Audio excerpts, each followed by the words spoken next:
It's been 20 years since the release of the first Silent Hill movie. I just did a whole 40-minute video dissecting it, talking about how much I loved it, so I was super excited for the return to Silent Hill. While the first movie had elements of the second game, Christophe Gans had always wanted to be able to make the story of 2 as its own movie. After these somewhat disappointing revelations, which just to note he had nothing to do with, Gans was able to regain control of the IP and finally do his movie version of the second game, a game he absolutely adores. So, what happened? Oh man, this one stings. Return to Silent Hill is about James Sunderland. After receiving a letter from his lost love Mary, he returns to the town of Silent Hill to try to find her. While there, bad things happen. Now, just to get this out of the way, I love Silent Hill, and while 2 is an amazing game, it's been over 20 years since I played it, so my memory on some things is a little rusty. However, there are major points in the movie that I will never forget. With that out of the way, let's talk about Return to Silent Hill. First, the good. Much like the original movie, Gans nailed the look. The locations, the camera angles, and some of the iconic shots from the game are in there. It was really something to see on the big screen. Although, I don't know why they changed the car. It should have been a 1977 Pontiac Ventura, not a black Mustang. That's just me being nitpicky. It's just that shot is so iconic in the series, and seeing it on the big screen with a different car just didn't hit me the same. Some of the practicals were great, much like the first one. Although, I'll talk more about that in the bad, sadly. Apparently the monsters were dancers in the costumes again, like the first. Although it felt like there were a lot less of them this time.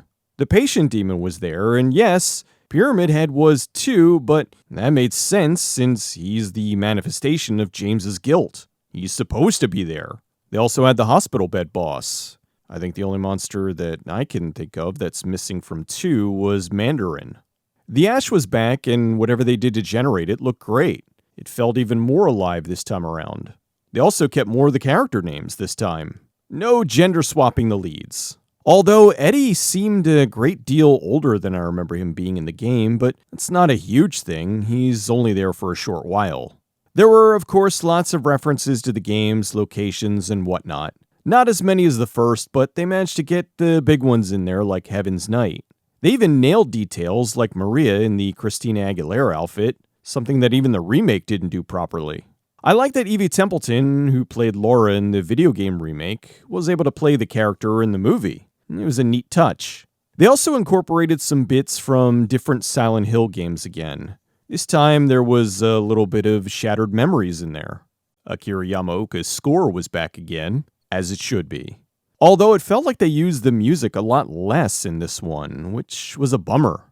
The acting was okay. The guy who played James was pretty good, but some of the acting felt a little off. Oh, now the bad. While in many locations Gans nailed the look of the first game, there were a lot of other scenes that just felt bland.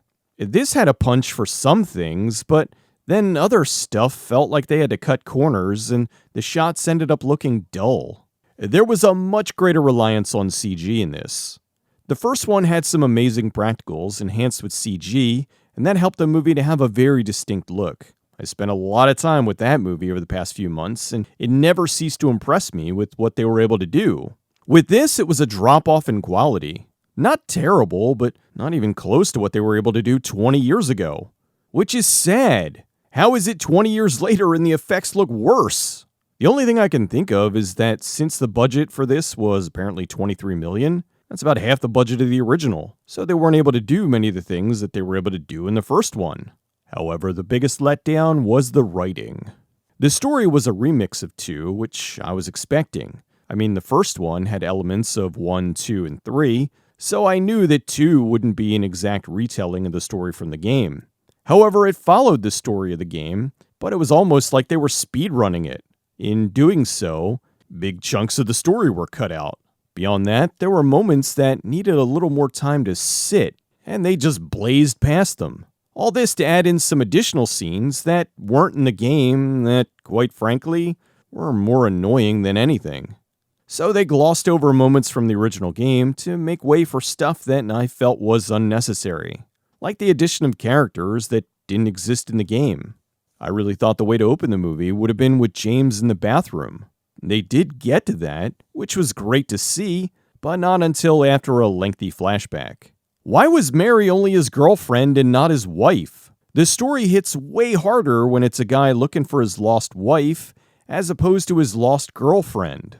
Not sure why that was changed.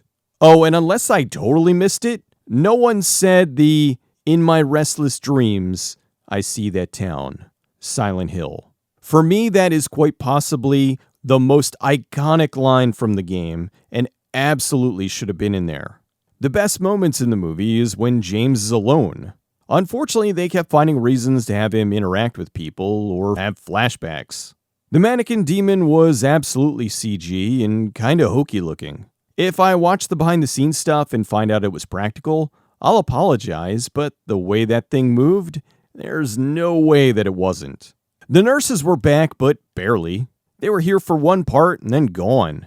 I think they had more screen time in the first movie, which is funny because they didn't belong there. I'm not going to spoil this, but I'll say the ending will probably annoy the hardcore fans. It was a mashup of the different endings. Although there was no dog ending after the credits, which was another bummer. Really, I would have bumped this up a few points if they managed to put that in there. I feel like Gans was again making this for the fans, but something got lost along the way. It's not going to please the fans, and it's not going to please mainstream audiences either. Although I'm seeing a bunch of 8s and 10s on the IMDb, so maybe I'm being too harsh? Nah, I went in wanting to love this, but left feeling let down. After the movie was over, there was a guy in the audience who stood up to announce that the movie sucked. While I don't agree that it sucked, I don't feel it was anywhere near as good as it should have been. I'm definitely going to give this a rewatch in a few months from now with tempered expectations, and maybe I'll come around on it a bit more. I think there's something there, but it's not anywhere near the level of the one from 2006. The first Silent Hill felt like being trapped in a nightmare. This one just felt like a loose movie adaptation of a video game. So as it stands now, I found Return to Silent Hill disappointing. The first one was amazing, and this tried to recapture the magic of the second game, but it just didn't work. I still think Gans is a brilliant director, and if he ends up doing his version of 3, I will gladly watch it. I just hope that if he does, it's more like the one from 2006 and less like this one.